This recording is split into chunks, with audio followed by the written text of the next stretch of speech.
우리 한 주간 동안 고난주간 특별 새벽 기도회를 했습니다. 지난 주일 예수님께서 나귀를 타시고 예루살렘에 입성을 하시죠. 예루살렘에 있었던 주민들은 큰 목소리로 환영하고 예수 그리스도를 영접합니다. 저들의 손에 들려 있었던 것은 바로 종려나무였고 그들이 외친 외침은 호산나였습니다. 지금 우리를 살려 주옵소서. 근데 그들의 손에 붙들고 있었던 종려나무는 결국 예수 그리스도였습니다. 그래서 주일 예루살렘에 입성하시는 예수님의 모습은 예수의 살림이었습니다. 그러자 월요일날 예수님께서 무화과나무를 저주하시게 되죠.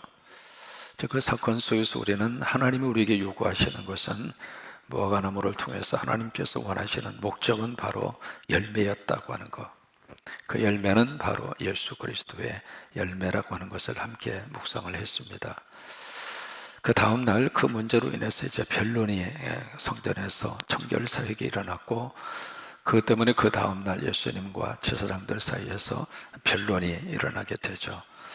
당신이 무슨 권위로 이 일을 하느냐, 누가 당신에게 이 권위를 줬느냐, 이제 권위에 대한 문제를 함께 생각을 했습니다. 그 다음에 막달라 마리아가 와서 예수님의 머리에 향유를 푼다는 사건, 그 향유는 다른 것을 부은 것이 아니라 바로 예수 그리스도를 마리아가 부었습니다. 그리고 목요일날 그 유명한 세족의 사건이 있었죠. 세족의 사건은 겸손과 더불어서 내 발을 예수 그리스도에게 보여드리는, 그러니까 내 부끄러운 모습을 주님에게 온전히 맡기는, 바로 예수 그리스도를 향한 겸손과 순종의 모습을 우리가 묵상을 했습니다.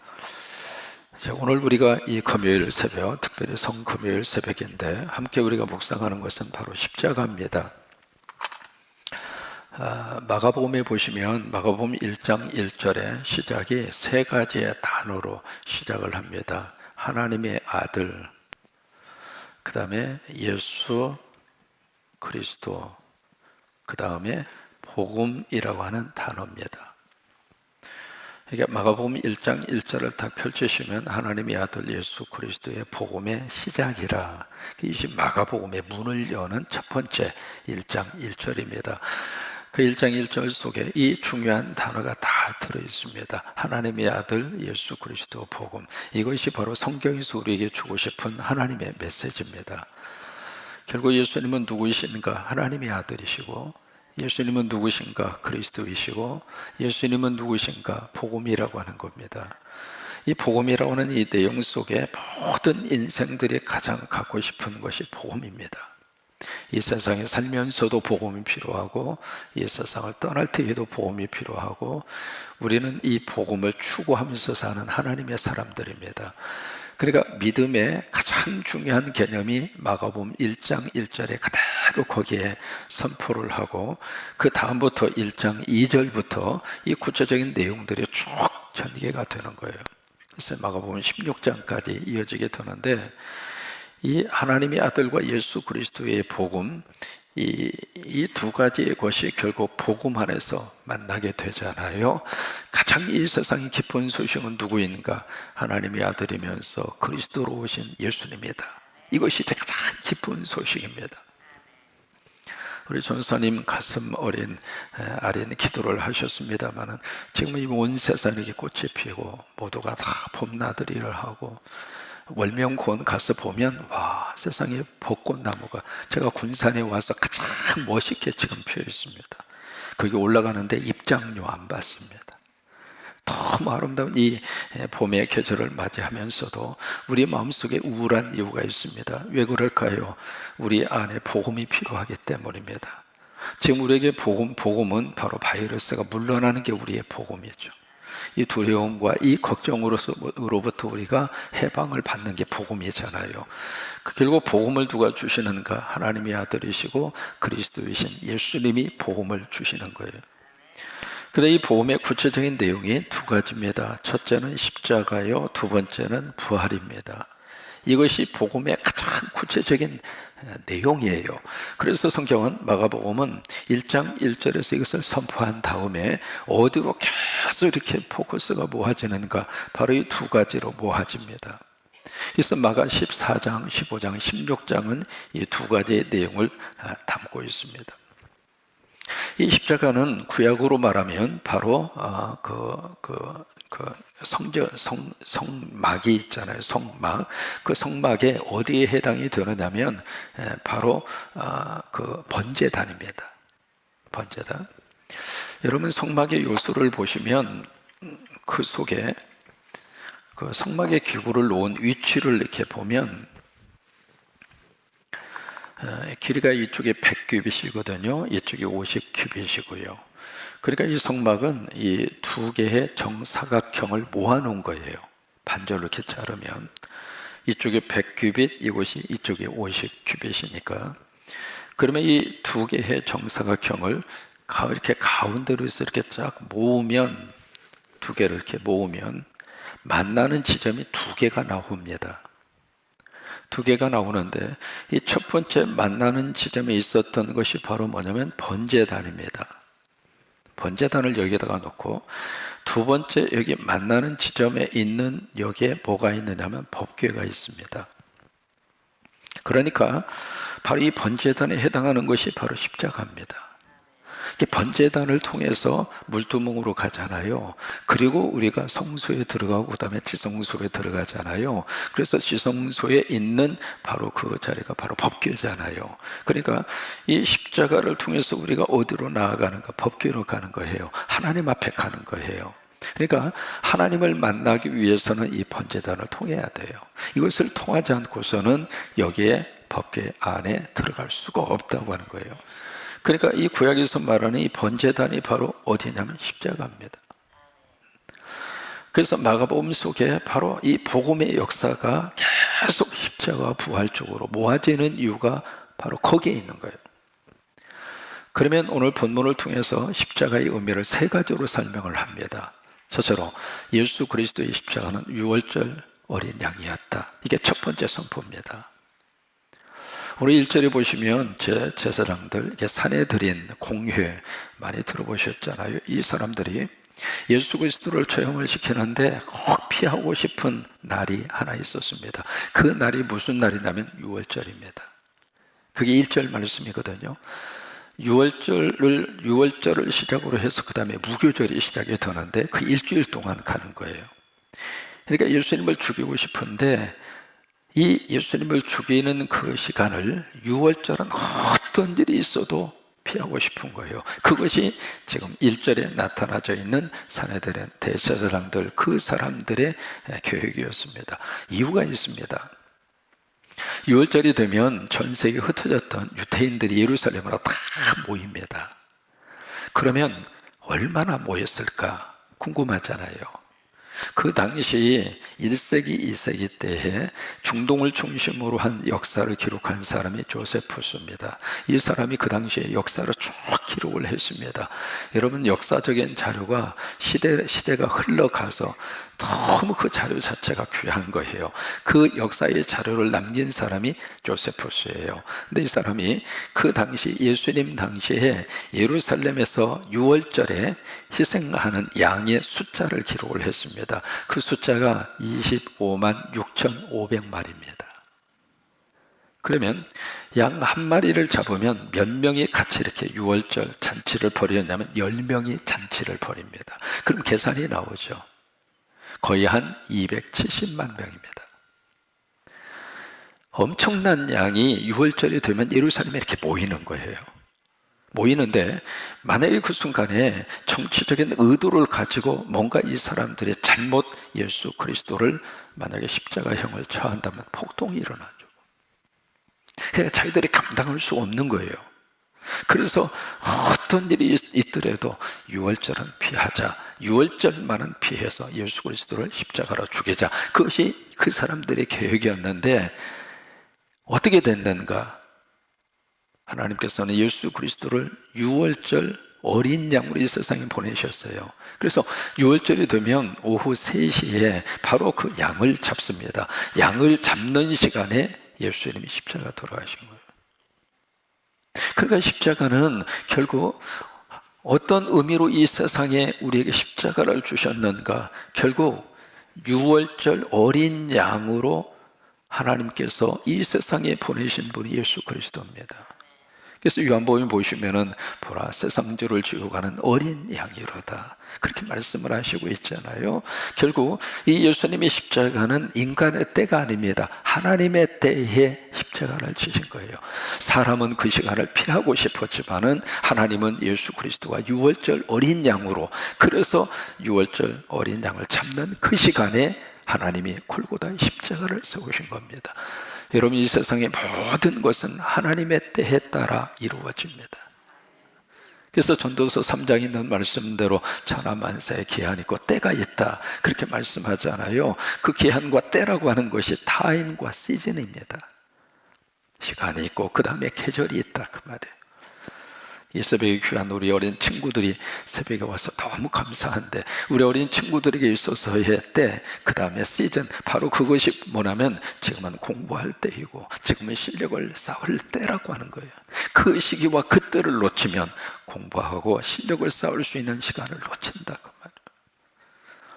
말이에요. 모든 것들이 그 때가 있습니다. 때가 있는데 특별히 십자가는 누구 때에 십자가가 세워졌는가? 하나님의 때에. 여러분, 이 코로나19도 지금 누구의 손 안에 있는가? 하나님의 손 안에 있습니다. 우리는 그걸 믿습니다. 이것을 통해서 하나님이 뭔가 주시는 메시지가 있다고 하는 것을 우리는 분명히 믿습니다. 왜? 이 코로나19가 전 세계적으로 모든 지구촌에 있는 모든 사람들을 완전히 발칵 뒤집히도록 그렇게 만들어 놓으시고 있는가? 지금까지 산업혁명 이후에 쭉 인간이 어떤 발전과 그리고 개발과 문명과 문화, 그쪽을 위해서 정신없이 달려온 이 인간을, 이 지구촌의 인간을 집에 머무르도록, 아무것도 못하도록 그렇게 하시는 이유가 뭘까? 하나님의 메시지가 있고 하나님의 뜻이 있습니다. 결국 이것이 언제 물러나게 될 것인가? 하나님의 때에 물러납니다. 그러니까 모든 것은 누구의 손 안에 있는가? 하나님의 손 안에 있어요. 결국 십자가도 하나님의 때에 십자가가 세워지게 된 겁니다. 두 번째로 십자가 속에 어떤 의미를 우리에게 담아놓고 있는가? 우리가 늘 묵상하는 살림입니다.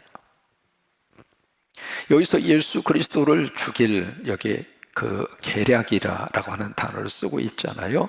여러분 1절을 한번 보세요. 그 단어가 여기에 기록이 되어 있습니다. 1절을 보시면 예수를 흉계로 잡아 죽일 방도를 구했다. 흉계라고 하는 말을 쓰잖아요. 이 흉계라고 하는 것은 음모예요. 음모. 어떤 사실을 가지고 그 사람을 엮는 것이 아니라 거짓입니다. 거짓으로 그 사람을 엮는 것이 바로 흉계예요. 흉계. 여러분, 신천지가 사람들이 접근을 해서 전도의 방법으로 쓰는 것이 모략이잖아요. 모략이라고 하는 그 단어의 그 배후에 뭐가 있느냐면 거짓말이 들어있는 겁니다. 거짓으로 사람을 올가매는 거예요. 처음부터 그렇게 접근을 해요. 심한 경우에는 10명, 30명까지도 한 사람에게 접근을 합니다. 접근을 해서 이렇게 치고 저렇게 치고, 그렇게 해서 모아진 정보를 어느 사람에게 다 제공을 하고, 근데 이 사람은 처음 만나는 사람인데 접근해서 하는 말이 자신을 깜짝 놀라게 만드는 그런 식으로 해서 아예 그냥 그걸 모략이라고 그러잖아요. 그 모략이라고 하는 단어 속에 흉계라고 하는 의미가 담겨져 있는 거예요. 그러니까 처음부터 거짓의 사기 집단이에요. 여기에 예수님을 잡아 죽이려고 흉계, 방도를 지금 찾고 있잖아요. 음모를 꾸미면서, 그래서 거짓으로 예수 그리스도를 터서 걸리도록 그렇게 해서 십자가를 죽이려고 합니다. 근데 그 흉계가 바로 무엇인가? 정치적인 흉계입니다. 당신이 왕이라고 선포하지 않았느냐고. 그러면 당신이 바로 로마의 정부하고 정면으로 한번 해보겠다고, 당신이 정치적으로 선동을 하고 정치적으로 지금 이 모든 행동을 한 것이 아니냐, 그런 식으로 해서 이제 갖다가 씌운 거잖아요. 그런데 그 모든 흉계가 다 거짓이었습니다. 그러면 이 빌라도의 재판 속에서 그 모든 게 다 밝혀졌잖아요. 밝혀졌으면 예수님의 그 십자가 질 이유가 없잖아요. 왜? 십자가는 로마 시대에 가장 흉악범에게 내리는 최고의 형입니다. 사람을 죽이는데 악랄하게 죽일 수 있는 방법이 십자가예요. 왜 십자가형을 선포했을까? 로마의 시민권을 가진 사람에게 마지막 자비를 베푸는 것이, 십자가형만은 면하게 해주는 것이 로마 시민권자에게 주는 로마 정부의 혜택이었습니다. 그 정도로 십자가형이 잔인했다 이 말이에요. 그때 그 음모와 흉기에 대해서 아무런 혐의가 없는데도 불구하고 예수님이 십자가를 지셨을까? 이유가 있습니다. 피할 수도 있고 앉을 수도 있었는데 왜 십자가를 졌을까? 십자가만이 유일한 답이었기 때문에. 그 이외에는 다른 방법이 없으니까. 그 십자가 지신 거예요. 십자가를 통해서 살림의 은혜를 베풀어 주고 싶어서. 이준표 목사님이 목회하시는 동안에 한번 어느 교회에서 이제 사역하고 목회를 하시는데, 그 교회에 어떤 분이 하도 힘들게 하는 거예요. 우리 교회는 이제 그런 분이 없어서 참 감사하기도 하지만 너무 힘들게 하셔서 이 목사님은 강대상에서 설교하다가 설교 원고를 다 잊어버릴 정도로, 그분 얼굴만 보면 그냥 영성이 바닥을 치는 거예요. 그래서 너무너무 힘들어서 이분이 아주 죽기 살기로 작정을 하고 아예 십자가 앞에 엎드려서 이준표 목사님이 그렇게 기도를 하시는 거예요. 하나님, 나 못해 먹겠습니다. 그 사람 다른 교회로 보내든지 아니면 나를 새로운 목회자로 보내달라고. 그래서 막 하나님 앞에 막 때를 쓰면서 이 문제 해결 안 받자 못하면 나 이 교회에서 목회 못하겠다고. 이제 그런 마음으로 막 기도하면서 막 하나님 앞에 그렇게 그 간구를 하고 때를 쓰고 기도하는데, 하나님의 응답이 떨어진 거예요. 뭐라고 응답하시느냐면, 야, 나도 못한다. 그러니까 아니, 하나님도 못하시면 나보고 어떡하라고요. 나 그 양반 때문에 숨이 헉헉 막히고 그런다. 하나님도 못하시면 나 어떡하라고요. 그러니까 그 다음에 주시는 음성이, 야, 그래서 내가 십자가 죽었어. 내가 죽어서 그 사람 감상 안에서 천국 데리고 가고 싶어서. 그 음성을 듣고 나서 이 이준표 목사님이 깊은 하나님의 별세의 은혜를 받은 거예요. 아, 하나님이 당신이 죽어서 우리를 살리시는구나. 당신이 죽음으로 우리를 죽음에서 구원하시는구나. 그래서 그 별세의 신앙의 깊은 하나의 계기가 됐던 것 중에 하나거든요. 하나님의 다른 방법이 없으니까 하나님이 십자가로 우리를 살리시는 거예요. 그 십자가로 우리의 죄를 해결하시고 우리의 죽음 문제를 해결하시고, 결국 이 십자가는 바로 예수 그리스도의 살림의 역사입니다. 세 번째로 이 십자가 속에 어떤 의미를 담고 있는가? 나의 가치성을 가장 잘 만날 수 있는 장소가 십자가입니다.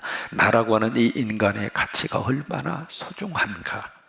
나라고 하는 이 인생의 가치가 얼마나 하나님 보시기에 귀중한가? 그 소리가 잘 보여주는 것이 바로 십자가예요. 고린도전서에 보시면은 너희들은 하나님이 영이 거하시는 하나님의 성전인 줄을 알지 못하느냐, 그렇게 말씀을 하시잖아요. 고린도전서 6장에.